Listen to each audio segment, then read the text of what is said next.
जय माता दी। आप सभी भक्तगणों को शारदीय नवरात्रि की बहुत बहुत शुभकामनाएं। जगत जननी माँ जगदम्बा आप सभी भक्तगणों की मनोकामनाएं पूर्ण करें। आज आप सभी भक्तगणों को नवरात्रि विशेष महत्वपूर्ण जानकारी मात्र इस एक वीडियो में ही प्रदान की जाएगी, तो वीडियो के अंत तक बने रहें ताकि आपसे कोई भी महत्वपूर्ण जानकारी छूट न पाए। इस बार शारदीय नवरात्रि का आरंभ 22 सितंबर दिन सोमवार से होगा और नवरात्रि का समापन इस बार 2025 में 1 अक्टूबर दिन बुधवार को होगा और 2 अक्टूबर को विजयदशमी मनाई जाएगी। आम तौर पर नवरात्रि 9 दिनों का पर्व होता है, लेकिन इस बार तृतीया तिथि में वृद्धि होने के कारण इस बार कुल 10 दिनों की नवरात्रि होगी। यह बड़ा ही सुनहरा अवसर है देवी साधना, ध्यान, भजन का। इस बार माँ का सानिध्य हमें 10 दिनों तक मिलेगा। इस बार नवरात्रि का आरंभ गजकेसरी योग से हो रहा है। वैसे तो माता का वाहन शेर है, लेकिन नवरात्रि के दौरान माँ दुर्गा अलग अलग वाहन से आगमन और प्रस्थान करती हैं। माता के अलग अलग वाहन आने और जाने का प्रभाव भी अलग अलग होता है। इस बार शारदीय नवरात्रि का आरंभ 22 सितंबर सोमवार से हो रहा है। जब भी नवरात्रि का आरंभ रविवार या सोमवार से होता है तो उस दिन माता का आगमन गज यानी हाथी पर होता है। देवी पुराण के अनुसार जब माता का आगमन हाथी पर होता है तो यह बेहद ही शुभ माना जाता है। माता के हाथी पर आगमन का अर्थ है कृषि में वृद्धि होना, साथ ही देश में धन समृद्धि में बढ़ोतरी देखने को मिलती है। शारदीय नवरात्रि का समापन 2 अक्टूबर गुरुवार को विजयदशमी के दिन होगा। जब भी माता का प्रस्थान गुरुवार के दिन होता है तो माँ दुर्गा मनुष्य की सवारी में बैठकर प्रस्थान करती हैं, जिसे बहुत ही शुभ संकेत माना गया है। इसका मतलब है कि लोगों के बीच प्रेम बढ़ेगा और शुभ शांति बनी रहेगी। देखिए, नवरात्रि कोई छोटा मोटा पर्व नहीं है। यह जो 9 दिन होते हैं ना, इन 9 दिनों में पूरे पृथ्वी मंडल पर इतना अद्भुत वाइब्रेशन होता है कि इस दौरान भक्तगण देवी माँ दुर्गा के भक्ति से अपने दुर्भाग्य को सौभाग्य में बदल लेते हैं। व्रत उपवास करके लोग अपना कल्याण कर लेते हैं।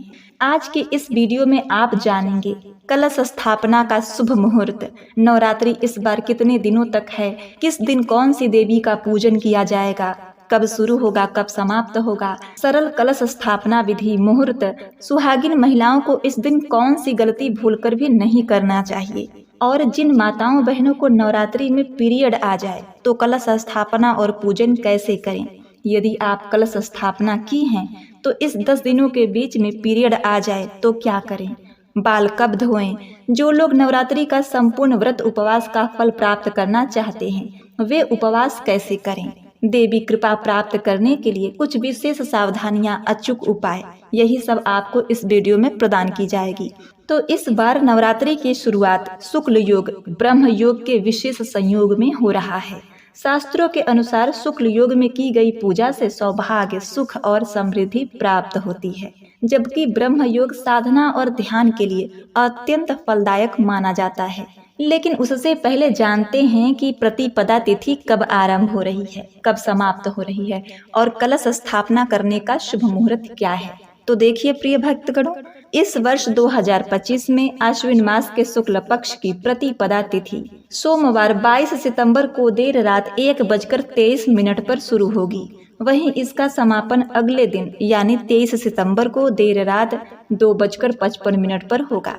ऐसे में सूर्योदय कालीन तिथि के अनुसार शारदीय नवरात्रि सोमवार 22 सितंबर 2025 को प्रारंभ हो रही है और कलश की स्थापना करने का शुभ मुहूर्त है 22 सितंबर 2025 सोमवार को सुबह के 6:09 से लेकर सुबह के 8:06 तक 1 घंटा 56 मिनट की कुल अवधि आपको कलश स्थापना करने के लिए प्राप्त हो रही है सुबह के समय। अब मान लीजिए किसी कारणवश अगर आप कलश की स्थापना इस समय नहीं कर पाते तो ऐसे में आप अभिजीत मुहूर्त में भी कलश की स्थापना कर सकते हैं और अभिजीत मुहूर्त का समय होगा इस दिन सुबह के 11:49 से लेकर दोपहर के 12:38 तक। इस समय में आप कलश की स्थापना कर सकते हैं। तो शारदीय नवरात्रि पर कलश की स्थापना करने के 2 मुहूर्त हैं। आप अपनी सुविधा के अनुसार इसमें से कोई भी मुहूर्त अपने अनुसार देख सकते हैं। तो इस बार की नवरात्रि 22 सितंबर को प्रारंभ होगी और समापन हो रहा है 1 अक्टूबर को महानवमी के हवन के साथ। तो वैसे तो नवरात्रि में 9 दिन होते हैं, लेकिन इस बार की नवरात्रि में हमें 10 दिन प्राप्त हो रहे हैं, जो कि अत्यंत श्रेष्ठ है। जब भी बढ़ती हुई नवरात्रि होती है, मतलब नवरात्रि में अगर दिन बढ़ते हुए होते हैं तो उसे बहुत ही शुभ माना जाता है। अब आइए जानते हैं किस दिन कौन सी देवी की पूजा करनी है, तो ये आप नोट कर लीजिएगा। तो देखिए 22 सितंबर प्रतिपदा तिथि दिन सोमवार को माँ शैलपुत्री की पूजा आराधना की जाएगी। इसी दिन नवरात्रि आरंभ हो जाएगा। 23 सितंबर द्वितीय तिथि दिन मंगलवार को माँ ब्रह्मचारिणी की पूजा की जाएगी। 24 सितंबर तृतीया तिथि बुधवार को माँ चंद्रघंटा की पूजा की जाएगी। इस वर्ष तृतीया तिथि में वृद्धि हुई है, तो 25 सितंबर बृहस्पतिवार को भी माँ चंद्रघंटा की पूजा की जाएगी। मतलब कि 24-25 दोनों दिन तृतीया है और दोनों दिन आपको माँ चंद्रघंटा की ही पूजा करनी है। अब बात आती है 26 की, तो 26 सितंबर चतुर्थी तिथि को शुक्रवार को माँ कुष्मांडा की पूजा होगी और 27 सितंबर पंचमी तिथि शनिवार को स्कंद माता की आराधना की जाएगी और 28 सितंबर षष्ठी तिथि रविवार को माँ कात्यायनी की पूजा होगी और 29 सितंबर सप्तमी तिथि को सोमवार को माँ कालरात्रि की आराधना पूजा की जाएगी। 30 सितंबर महाअष्टमी को मंगलवार को माँ महागौरी की पूजा होगी। इनकी आराधना करके इसी दिन आप कन्या पूजन भी कर सकते हैं। अब बात आती है 1 अक्टूबर महानवमी बुधवार को माँ सिद्धिदात्री की पूजा आराधना होती है। जो लोग इस दिन भी कन्या पूजन करना चाहेंगी वे इस दिन भी माँ सिद्धिदात्री की पूजा करके कन्या पूजन कर सकते हैं। अब अंत में आती है विजयदशमी। तो 2 अक्टूबर बृहस्पतिवार को विजयदशमी दशहरा मनाया जाएगा। तो दशहरा अर्थात विजयदशमी 2 अक्टूबर 2025 को मनाई जाएगी। तो चलिए अब बात कर लेते हैं आपके प्रश्नों के बारे में। पहला प्रश्न ये आता है कि बाल किस दिन धोएं। तो नवरात्रि से पहले अमावस्या है, तो हम बाल क्या अमावस्या को धो सकते हैं?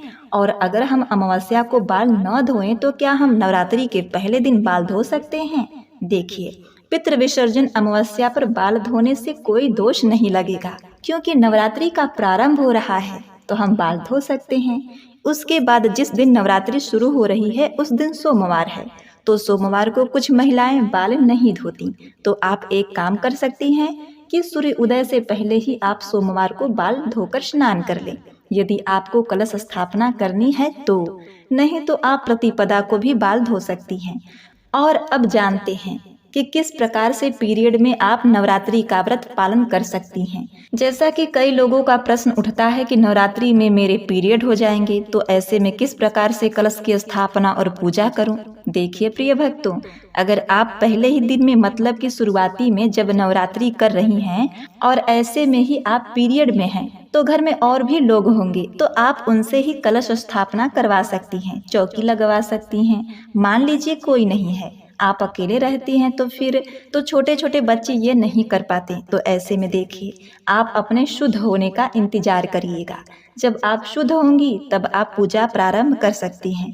ऐसे में आपका प्रश्न हो सकता है कि क्या हम बीच में ही जब शुद्ध हो जाएं, तीसरे चौथे पांचवें दिन, तो क्या कलश की स्थापना कर सकते हैं? क्या हम सब चौकी लगा सकते हैं? देखिए माताओं बहनों, नवरात्रि के बीच में कलश की स्थापना तो नहीं की जाती, यहाँ तक मुझे पता है। हाँ, अष्टमी के दिन कलश की स्थापना आप कर सकती हैं। ठीक है, मतलब कि नवरात्रि में अगर आप पहले दिन से कलश की स्थापना नहीं करती हैं तो अष्टमी के दिन जिस दिन माता महागौरी की पूजा की जाती है, उस दिन आप कलश की स्थापना विधि विधान से करके और अखंड दीप प्रज्वलित करके उसी दिन पूजा कर सकती हैं। लेकिन पहले दिन पीरियड है, तो आप बीच में जिस दिन भी शुद्ध होंगी उसी दिन से अपने घर मंदिर में माता रानी को विराजमान करके विधि विधान से पूजा कर सकती हैं। यदि कलश की स्थापना नहीं करती हैं तो कोई बात नहीं, सिंपल तरीके से ही आप पूजा कर लीजिएगा। यदि आप संपूर्ण नवरात्रि का व्रत धारण करती हैं तो आप मानसिक रूप से संकल्प लेकर और नवरात्रि के पहले दिन से ही व्रत का आरंभ कर सकती हैं, और जब आप शुद्ध होंगी तब आप विधि विधान से पूजा कर सकती हैं। अब मान लीजिए कि आपने पूजा प्रारंभ कर दी, आप शुद्ध हैं, अच्छे हैं, आपको पीरियड वगैरह कुछ नहीं है और बीच में ही आपको पीरियड आ जाते हैं। नवरात्रि के पहले दिन शुद्ध है, कलश की स्थापना आपने कर ली, अखंड दीप प्रज्वलित कर लिया और बीच में पीरियड आ जाए, तब क्या करें? तो देखिए, अगर आपको पहले से पता है कि पीरियड आने वाले हैं और घर में कोई देखने वाला नहीं है, तो आप कलश की स्थापना मत कीजिएगा। जब आप शुद्ध हो जाएं तो फिर आप विधि विधान से पूजा कीजिएगा। जब तक आप शुद्ध रहेंगे तब तक पूजा करेंगी, और जब आप पीरियड में आ जाती हैं तब आप मानसिक रूप से पूजा कर सकती हैं। मानसिक रूप से, और व्रत जिस प्रकार से आपने धारण कर रखा है पहले दिन से, उसी प्रकार से व्रत के नियम का पालन करते रहिएगा। व्रत को बीच में खंडित नहीं करना है। अगर आप पीरियड में भी हैं तो भी आपको व्रत का नियम उसी प्रकार से धारण करना है, फलाहार द्वारा, ठीक जैसे आप कर सकते हैं। और अब बात करें कि अगर कन्या पूजन के समय हमें पीरियड आ जाते हैं तब क्या करें? देखिए, तब ऐसी अवस्था में भी घर में अगर कोई है तो कन्या पूजन, हवन इत्यादि वह कर सकते हैं। अगर कोई करने वाला नहीं है तो फिर नवरात्रि समाप्त होने के बाद भी जब आप शुद्ध होंगी तो विधि विधान से माता की चौकी जहाँ पर स्थापित है या फिर मंदिर में पूजा कर रही हैं तो आप विधि विधान से पूजा कर लीजिएगा। कन्या पूजन भी आप नवरात्रि के बाद भी कर सकती हैं, किसी भी शुभ दिन कर सकते हैं, जैसे कि एकादशी हो, पूर्णिमा हो, फिर प्रदोष का व्रत हो, सोमवार, शुक्रवार, अगर कोई भी शुभ दिन आता है तो उस दिन आप यह काम कर लीजिएगा। आपको जैसे भी सुविधा आपके पास उपलब्ध हो वैसे करिएगा। बस इतना है कि नवरात्रि में हम पूजा नहीं कर सकते पीरियड की अवस्था में। तो ऐसे में अगर आपको पहले से ही पता है कि पीरियड आपके कब आने वाले हैं, नवरात्रि के पहले या फिर नवरात्रि के बीच में या फिर नवरात्रि के लास्ट में, तो उस अनुसार से ही आप व्यवस्था देख लीजिएगा।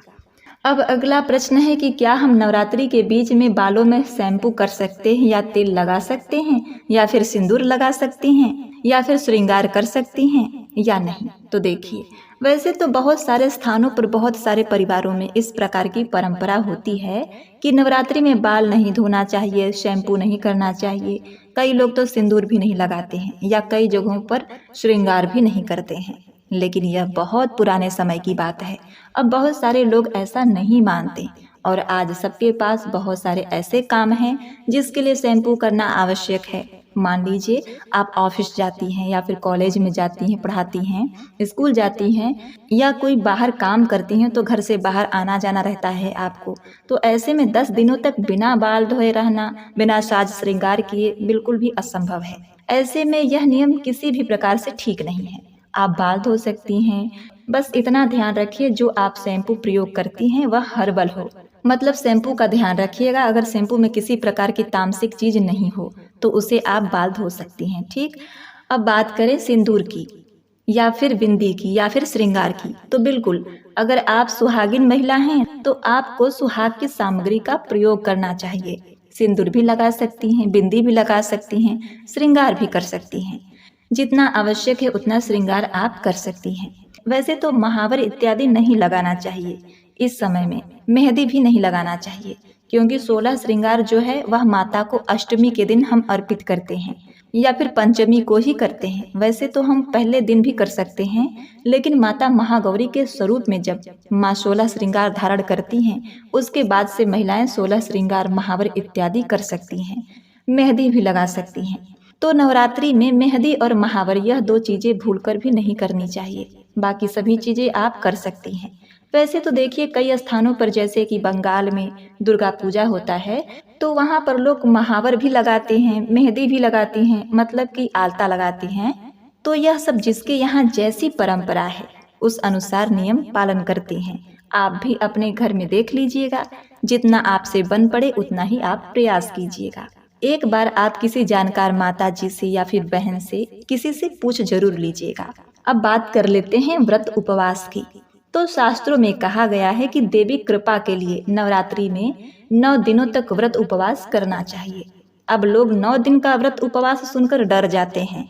उपवास 1 दिन का हो तो लोग कर भी ले, लेकिन 9 दिन सुनकर बड़े लोग डर जाते हैं। तो देखिए प्रिय भक्तों, हमारे शास्त्रों में ऐसे लोगों के लिए भी रास्ता प्रशस्त किया गया है कि जो लोग यदि पूरा निराहार रहकर भी व्रत करना चाहें वो व्रत कर सकते हैं, और जो यदि केवल फल दूध पर रहकर करना चाहते हैं तो वो कर सकते हैं। और यदि आप 9 दिन के व्रत उपवास का लाभ उठाना चाहती हैं तो आप क्या करिएगा कि नक्त व्रत कर लीजिएगा। नक्त व्रत का मतलब होता है कि दिन भर आप फल, दूध इत्यादि जल ले सकते हैं। उसके बाद जब सूर्यास्त हो, रात्रि का समय हो, तो आप पूजा आरती करने के बाद फिर एक समय आप भोजन कर लें। यह भी व्रत उपवास ही माना जाएगा। यह देवी भागवत पुराण में कहा गया है। इसको नक्त व्रत कहते हैं। यह भी शास्त्रीय है, ठीक। लेकिन जो आप लोग एक समय का वह भोजन करेंगे वह सात्विक होना चाहिए। उसमें लहसुन, प्याज आदि का समावेश न हो। दिन भर जल, फल, दूध पर रहकर शाम को भोजन ग्रहण करिएगा। इससे भी आपको पूरे नवरात्रि का पूर्ण फल प्राप्त हो जाएगा। अब आइए जान लेते हैं माता रानी के कौन से स्वरूप को कौन सा भोग और कौन सा वस्त्र और कौन सा फूल चढ़ाना है। तो देखिए, पहला दिन माँ शैलपुत्री का होता है। इनको भोग के रूप में शुद्ध देसी घी आप चढ़ा सकते हैं, केला भी चढ़ा सकते हैं और बतासा चढ़ा सकते हैं। और वस्त्र के रूप में इस दिन आप हो सके तो पीले वस्त्र पहनकर पूजा करें। इनको गुड़हल का फूल अर्पित करें। दूसरा दिन होता है माँ ब्रह्मचारिणी का। तो भोग में आप इनको चीनी मिश्री प्रदान कर सकते हैं। जो फल है तो फल भी चढ़ा सकते हैं। और इस दिन हो सके तो हरे वस्त्र धारण करके पूजा करें और फिर लाल फूल माता रानी को चढ़ाएं। तीसरा दिन होता है माँ चंद्रघंटा का। तो इनको भोग के रूप में दूध या दूध से बनी मिठाई, खीर, रबड़ी या फिर बर्फी चढ़ा सकते हैं। और फिर वस्त्र के रूप में आप स्लेटी रंग के वस्त्र धारण करें या फिर आप पीले वस्त्र भी धारण कर सकती हैं। और इन माता रानी को चमेली, गुलाब के फूल अर्पित किए जाते हैं। चौथा दिन माँ कूष्मांडा। तो इनको इस दिन मालपुआ का भोग लगाया जाता है। वस्त्र के रूप में इस दिन नारंगी वस्त्र पहना जाता है और फूल के रूप में कमल का फूल, चंपा का फूल अर्पित किया जाता है। पांचवा दिन होता है स्कंद माता का। तो इन्हें भोग के रूप में केला अर्पित किया जाता है तथा सफेद वस्त्र धारण करके पूजा पाठ करना चाहिए। सफेद न हो तो आप पीला वस्त्र भी धारण कर सकती हैं या फिर नारंगी वस्त्र भी चलेगा। और इस दिन आप मोगरा का फूल भी अर्पित कर सकते हैं। छठवां दिन होता है माँ कात्यायनी का। तो इन्हें भोग के रूप में शहद अर्पित किया जाता है। इन्हें केला भी इस दिन आप चढ़ा सकते हैं। वस्त्र के रूप में भूरे वस्त्र आप इस दिन पहन सकते हैं, लाल वस्त्र पहन सकती हैं, नारंगी वस्त्र पहन सकती हैं और फूल इन्हें गुलाब का फूल अर्पित किया जाता है। सातवां दिन माँ कालरात्रि का होता है। तो इन्हें भोग के रूप में गुड़ और चने चढ़ाने चाहिए। वस्त्र इस दिन आप लाल रंग के धारण करें और फूल आप इस दिन कमल के फूल अर्पित करें, गुड़हल के फूल अर्पित करें, कोई भी लाल फूल अर्पित करें। आठवां दिन होता है माता महागौरी का। तो इनको भोग के रूप में नारियल अर्पित करें, बताशा अर्पित करें। वस्त्र के रूप में आप गुलाबी रंग के वस्त्र धारण करें और फूल इन्हें चंपा के फूल अर्पित करें और आप गुड़हल के फूल भी अर्पित कर सकते हैं। 9वां दिन होता है माता सिद्धिदात्री का। तो इन्हें भोग के रूप में हलवा, पूड़ी, चना अर्पित किया जाता है और वस्त्र जामुनी रंग के वस्त्र आप पहन सकते हैं। जो बैगनी रंग के वस्त्र है, पर्पल कलर के, वो वस्त्र आप धारण करें और फूल के रूप में गुड़हल के फूल अर्पित करें। देखिए प्रिय भक्तों, ऐसा नहीं है कि मैंने जो जो बताया है वो आपके पास उपलब्ध ही हो। यदि उपलब्ध ना हो तो आप माता से क्षमा याचना करके प्रेम पूर्वक जो उपलब्ध हो वही चढ़ाइए और जो वस्त्र है आपके पास वही धारण कीजिए। लेकिन काला और नीला वस्त्र बिल्कुल भी धारण मत कीजिएगा। हो सके तो लाल, पीला, गुलाबी वस्त्र है तो आप यही धारण करके पूजा कीजिएगा। बाकी आप अपने अनुसार से, अपने सुविधा के अनुसार से करिएगा जो भी आपके पास उपस्थित है। और खूब श्रद्धा भाव से माता को समर्पित करके उनका श्रृंगार कीजिए, पूजा कीजिए। आशीर्वाद आपको अवश्य प्राप्त होगा। तो अब थोड़ा सा सरल पूजा विधि के बारे में जान लेते हैं। देखिए प्रिय भक्तगणों, नवरात्रि के 9 दिनों तक साफ सफाई का बहुत ज़्यादा ध्यान दिया जाता है, चाहे वो वस्त्र हो, घर हो या फिर अपना खुद का शरीर हो। साथ ही साथ मन वचन से भी आप शुद्ध रहिएगा। तो नवरात्रि के प्रथम दिन, इस दिन आप सुबह स्नान करने के बाद सूर्य देव को अर्घ्य दें। उसके बाद अपने घर के मंदिर की साफ सफाई करें और कलश स्थापना करने के लिए घर की उत्तर या पूर्व दिशा को शुभ माना जाता है। तो सबसे पहले साफ सफाई करके गंगा जल छिड़क लीजिए। फिर वहां पर आप लाल या पीला वस्त्र बिछा दीजिए और फिर कलश में साफ जल भर लीजिए। कलश आपका मिट्टी का भी हो सकता है और किसी पीतल या तांबे का भी हो सकता है। कलश में साफ जल भरकर उसमें सिक्का, फूल और अक्षत डालें। उसके बाद कलश पर स्वास्तिक बनाएं और कलावा लपेट दें। लाल चुनरी में नारियल को लपेटकर कलश के ऊपर रख दें और कलश में आप आम का 5 पत्ता या फिर अशोक का पत्ता भी डाल सकते हैं।